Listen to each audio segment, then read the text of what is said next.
இன்றே டவுன்லோட் செய்து உங்கள் ஃபேவரட் ஷோக்களை என்ஜாய் பண்ணுங்க. அவரோட நான் சேரத்துக்காகவோ மறுபடியும் என்ன அந்த குடும்பம் ஏத்துக்கணுங்கிறதுக்காகவோ நாங்க போல சித்தப்பா. அவர் என் கழுத்துல தாலி கட்டினதுனால அவரை காப்பாத்த வேண்டிய பொறுப்பு எனக்கு இருக்கிறதுனால தான் நான் அங்க போறேன். சரிம்மா, நீ வீட்டுக்கு கிளம்பு. சரிங்க சித்தப்பா.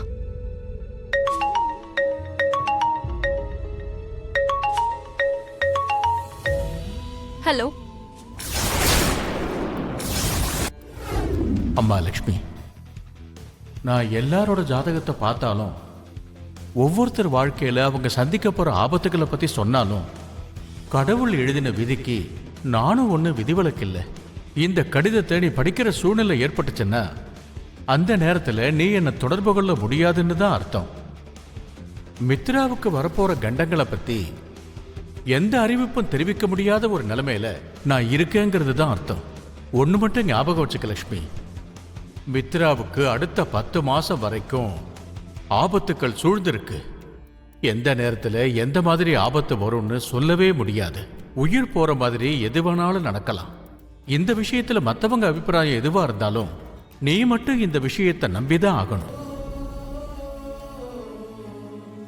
இந்த துளசி செடியை வாங்கிக்கோங்க மேடம். சாமி சொன்ன மாதிரி இந்த துளசி செடியை பக்தியோட பூஜை பண்ணுங்க. இதுதான் உங்களுக்கு அறிகுறி காட்டும். இதை நீங்க பத்திரமா பார்த்துக்கோங்க.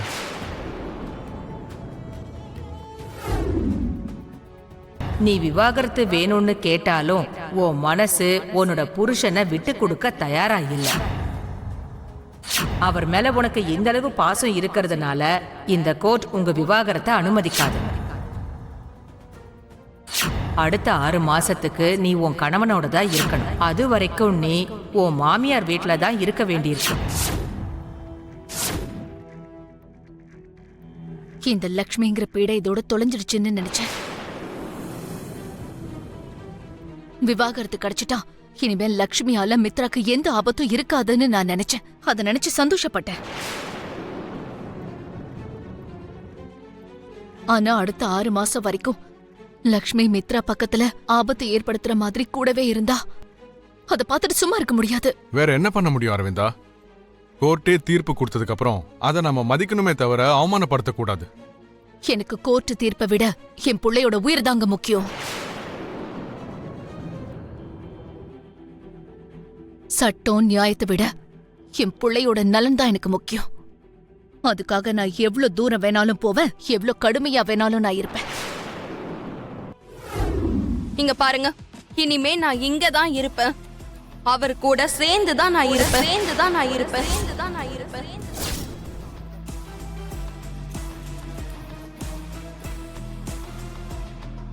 யாரு என்ன நினைச்சாலும் நான் கோர்ட்டோட தீர்ப்பை மதிப்பேன். உன்னால என் பிள்ளைக்கு ஆபத்து இருக்குன்னு தெரிஞ்சிருந்தும் கூட எப்படி நான் உன்னை வீட்டுக்குள்ள விடுவேன்னு நினைச்சேன். உன்னோட மூச்சு காத்து பட்டாலே என்னோட பிள்ளைக்கு ஆபத்து வரும்னு தெரிஞ்சிருந்தும் கூட இந்த வாசப்படியை மிதிக்கிறதுக்கு நான் எப்படி அலோ பண்ணுவேன்னு நினைச்சேன். இங்க பாருங்க அத்தை, அடுத்த 6 மாசம் வரைக்கும் இதுதான் என்னோட வீடு.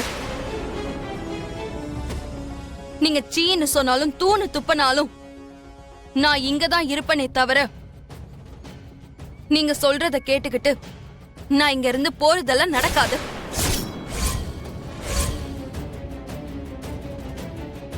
லக்ஷ்மி, யார்கிட்ட பேசுறோன்னு தெரிஞ்சுதான் நீ பேசிட்டு இருக்கியா? உன் முன்னாடி நிக்கிறது அரவிந்த் அக்கான்னு மறந்து போய் பேசுறியா என்ன? எல்லாம் தெரிஞ்சுதான் பேசிக்கிட்டு இருக்கேன். எல்லார பத்தியும் உணர்ந்துதான் பேசிக்கிட்டு இருக்கேன்.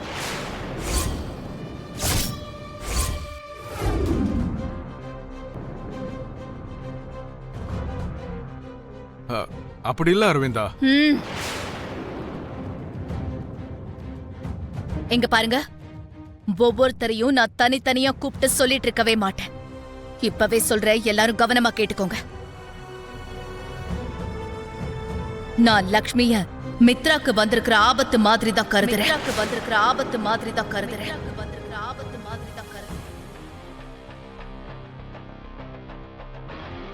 நீங்க எல்லாரும் லக்ஷ்மிய அதே பார்வையோட தான் பார்க்கணும்.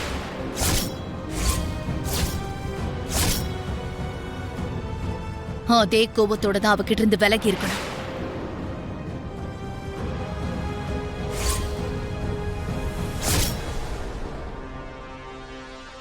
இறக்கம் காட்டணும்னு அவகிட்ட பாசமா பேசணும்னு யாராவது நினைச்சீங்கன்னா அதோட விளைவுகள் ரொம்ப மோசமா இருக்கும். அதோட விளைவுகள் ரொம்ப மோசமா இருக்கும். அதோட விளைவுகள் ரொம்ப மோசமா இருக்கும்.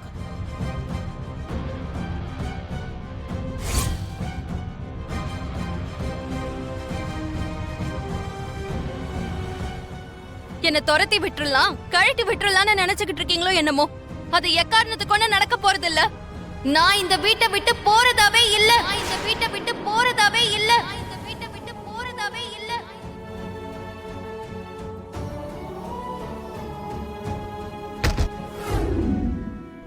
நான் லக்ஷ்மிய மித்ராக்கு வந்திருக்கிற ஆபத்து மாதிரி தான் கருதுறேன்.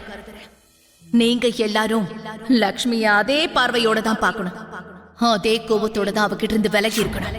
லக்ஷ்மி ஏன் இன்னும் இங்கேயே இருக்கா? அவளை போன்னு சொல்ல முடியல, அதே நேரத்துல உள்ள வானும் கூப்பிட முடியல. அவ கூட ஏன் இவ்வளவு பிடிவாதமா இருக்கா? ஆனா என்னோட வாழ்க்கை மட்டும் கடைசி வரைக்கும் உங்க கூட தான் எழுதி வச்சிருக்கு.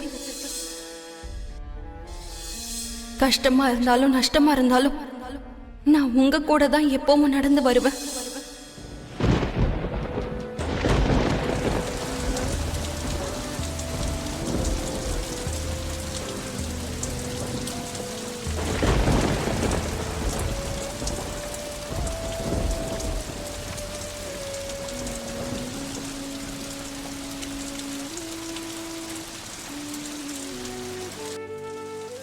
மழை வேற பெய்யுது.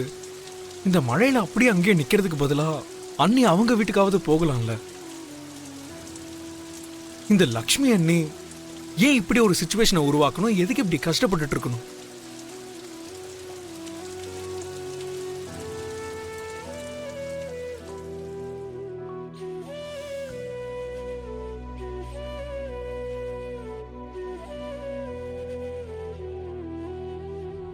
சுதர், இங்க வா.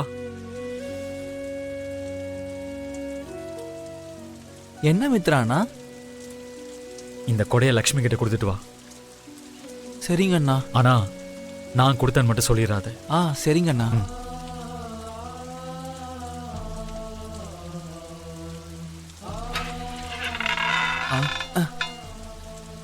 லக்ஷ்மி அண்ணி, இந்த கொடைய புடிங்க.